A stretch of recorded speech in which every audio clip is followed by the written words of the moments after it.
Hello everyone, this is a Notifier NFW2-100 fire alarm control panel. These were first introduced in the mid to late 2000s and are a direct rebrand of the Firelight MS9200 UDLS. The NFW2-100 is an adjustable panel with a capacity of up to 99 detectors and 99 modules. It's an updated version of the NFW100 and introduces Firelight's Lightspeed protocol. The Lightspeed protocol is functionally the same as Notifier's flash scan protocol. It's an all-digital adjustable protocol that can pull up to 10 devices at a time, allowing for quicker response times. Like its predecessor, the NFW2-100 has built-in strobe synchronization, a built-in alarm communicator, and upload-download capabilities. It also supports many legacy features, such as clip protocol devices and older ACS series enunciators. So let's jump right into this. For this demonstration, we have a wide variety of different devices. On the table, we have an NBG12LX pull station, an NI100 ionization smoke detector, and a system sensor CHSR chime strobe. Down here, we have an ANN80 enunciator, an NBG12L pull station with an MMM100P mini module behind it, an NC100R relay module, just there for show, a system sensor CHW chime, a Firelight SD365 smoke detector, a Silonite IDP photo smoke detector, and a Silonite SK heat rate of rise heat detector. Finally, in this area, we have another NBG12LX pull station. This is an older model, a Gamewell FCI ASD PL2F smoke detector, a system sensor SR strobe, and a Notifier AFM16A LED enunciator. So we have quite the hodgepodge of devices on this system. Most adjustable panels will only accept the same brand as the panel. Otherwise, the device might not work, or the panel will indicate a trouble. The NFW2-100 and the Firelight counterpart are one of the few exceptions that can accept multiple different brands, and they all work on the system without any issues. The simple reason is, all these devices operate the same. Firelight's Lightspeed protocol, Notifier's flash scan protocol, Gamewell FCI's velocity protocol, and Silonite's SK protocol all use the same system sensor advanced protocol as their base. While many panels will restrict themselves to only one brand, the NFW2-100 does not have this restriction. There's lots of devices to test here, so let's begin with a walk test.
So we can view the log real quick.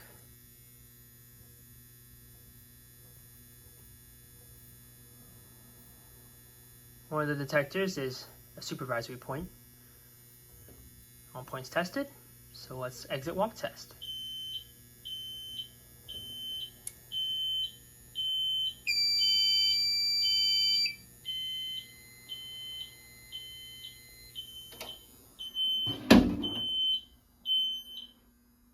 Panel is back to normal. So now let's sound the system in general alarm. The pull stations were already tested, so we'll functionally test the smoke detectors with some spray.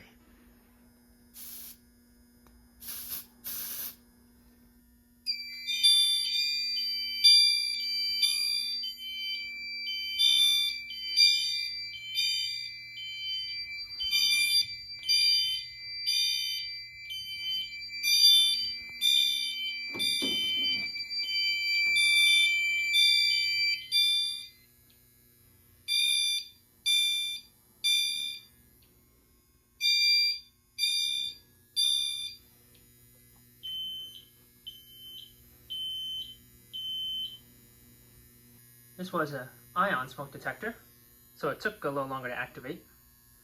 And all the strobes and chimes are shut off on silence. Probably wasn't the best idea to put two smoke detectors right next to each other, but the IDP photo is a supervisory point, not an alarm point. So if we were to trip it by a magnet,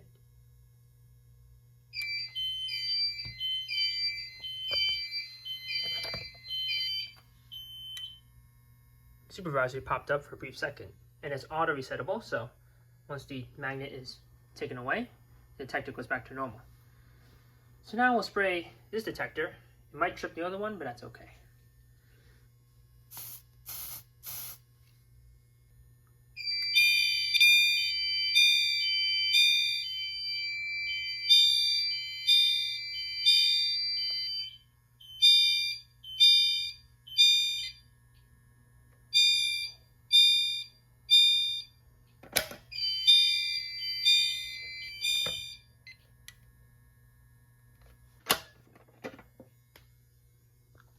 Okay, now for this heat detector.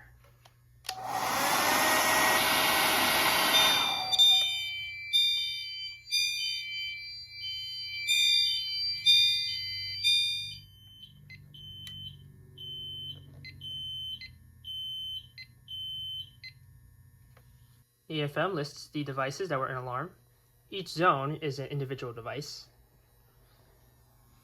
Pull this one again since I didn't pull it properly during the walk test.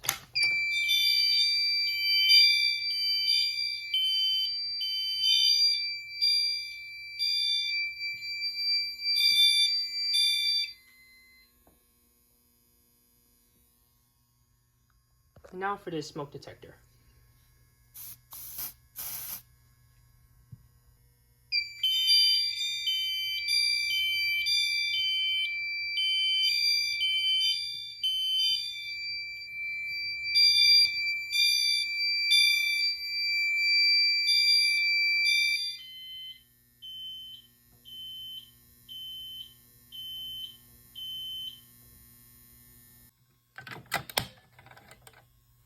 The EFM enunciator likes to beep after silence because it considers alarm silence a trouble. But anyway, all the smoke detectors have been aired out, so now we can reset.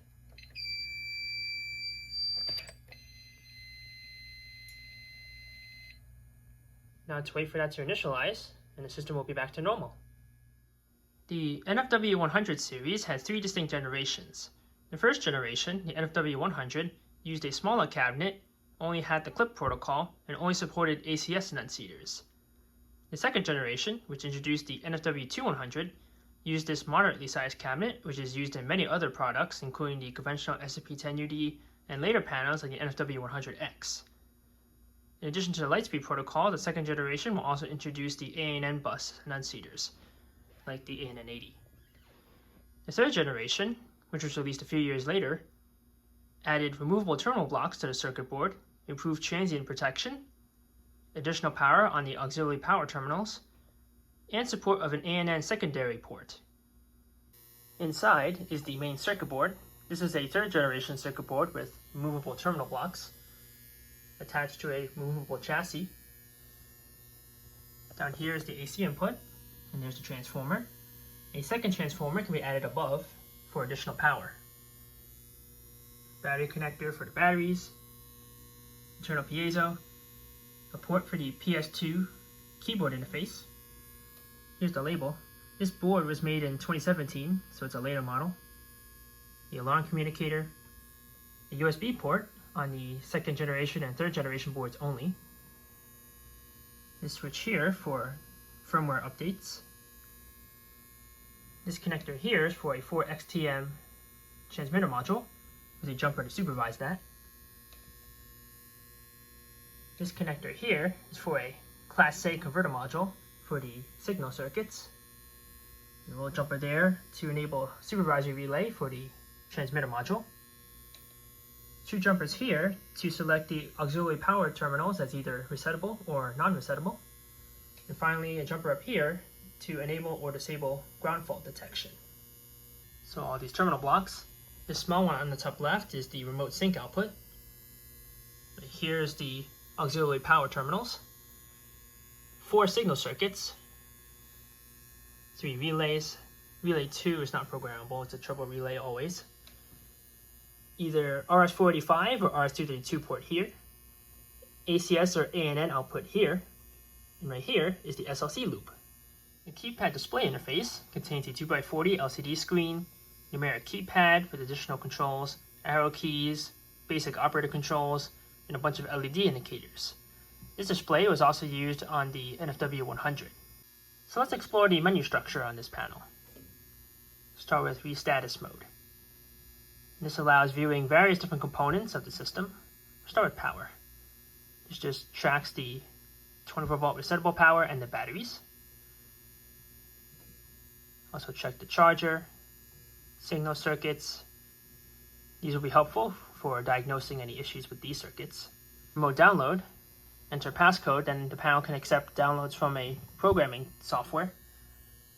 This terminal block right here is used for either enunciators or an RS-232 port. The USB port can also be used. Now let's check out programming mode. There's 2 levels, maintenance and technician. Start with maintenance level. The default passcodes can be found in the user manual. So maintenance level, there's point program, check a detector, let's do address 1. And for maintenance level, the detector can be enabled or disabled. History, to view history events. View all the alarms that were shown in the demonstration. Some of these are really old. Some of these predate the demonstration, when the time clearly wasn't set. So here's some from the demonstration right here. Might as well clear out the history buffer since there's a lot of old entries there. There we go. Serious program check. Just checks if there's any user errors in the panel's configuration. Looks like detector 1 has an error, but should be fine. Next is walk test, as shown before. Silent, audible, and results. System options, and set the time and date. Time, date, and clock format. Zone setup, just shows all the zones. Here's the special zones. Positive alert sequence, pre-signal, and 2-stage. And then to enable disable zones. And that's it for the maintenance level. Here's the technician level. The first option is auto program, which allows the panel to scan its SLC loop for any devices. Any new devices are added automatically, and anything that's missing from the previous configuration, the user will be asked whether these devices are to be removed or not. Next is point program. Start with detector. Let's do edit. Let's do address 1. So that's the ion detector right here. Here's the status and basic summary. The first zone, walk test and verification, and the address. So it's enabled. Point type, and there's many different types depending on the detector, as well as a large variety of user-defined types. Verification is set to off. Walk test participation set to yes. Positive alert sequence and pre-signal are both off. And the zone assignment. So 5 zones can be assigned here. This one's just set to 0 and 1. And here is a location for a point label if desired. You can use the noun adjectives in the panel's dictionary or just make a custom description. Now let's check out modules. Edit, let's do address 1. This pull station. So it's normal, same summary here, enabled, and then many different types, pull station and some other types depending on the module. Although with modern modules it could be any of these, including some non-fire options and a lot of user-defined options as well.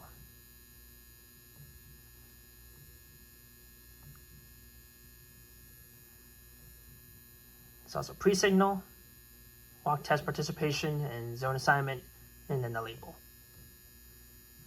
Address 4 is an output module, so it's a relay. Here are the output options.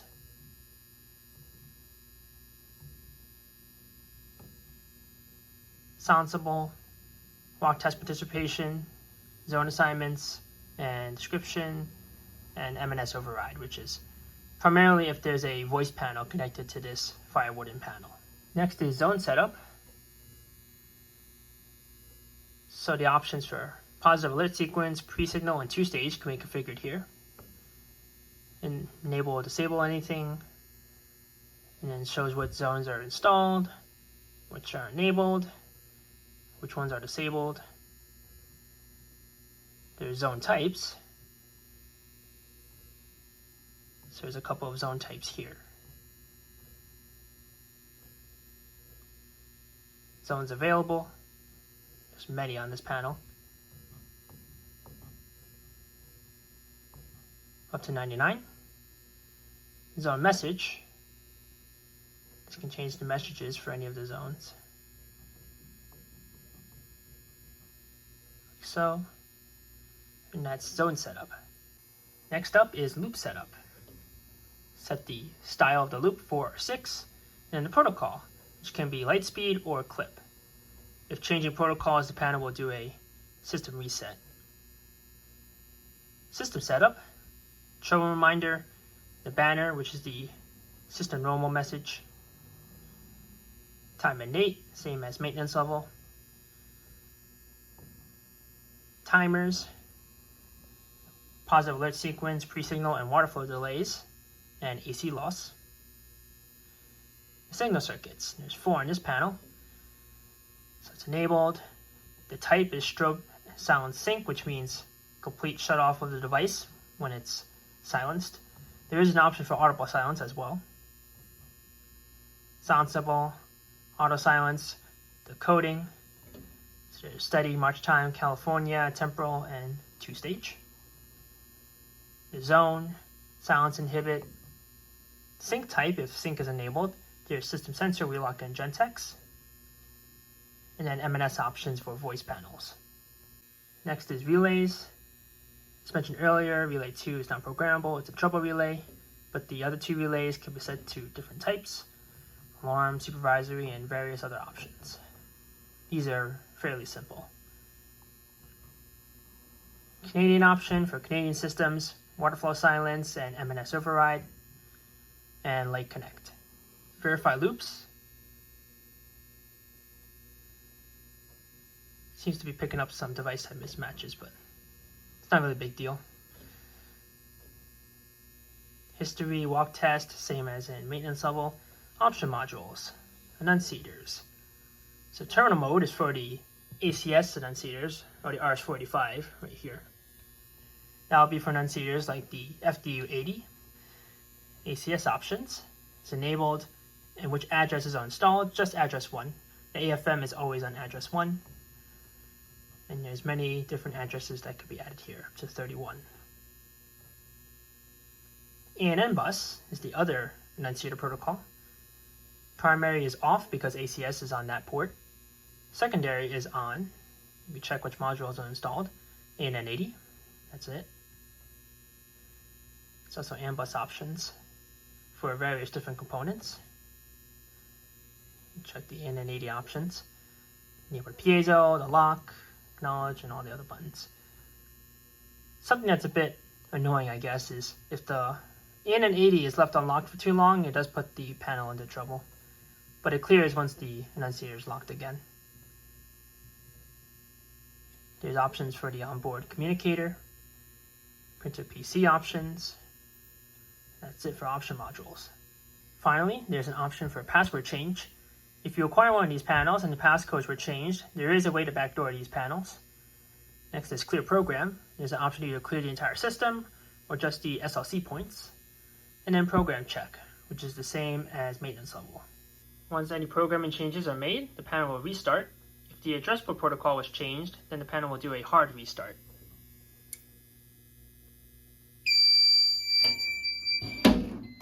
Version 7.1 is the latest firmware version for the 3rd generation board. And that is all for the Notifier NFW2-100. These panels will be discontinued in the late 2010s with the release of the NFW100X. The NFW2-100 is one of the best overall adjustable panels by Firelight, only beaten by the MS9600 UDLS. If you happen to acquire one of these panels, then you'd have one of the better mid-range adjustable panels. With their ease of programming, A very wide array of compatible adjustable devices and 2 enunciator protocols make the NFW2-100 and its Firelight counterpart one of the best for demo systems or hobbyist panels in general. In any case, if you have any questions or comments on the NFW2-100, feel free to post them below. But until next time, have a nice day.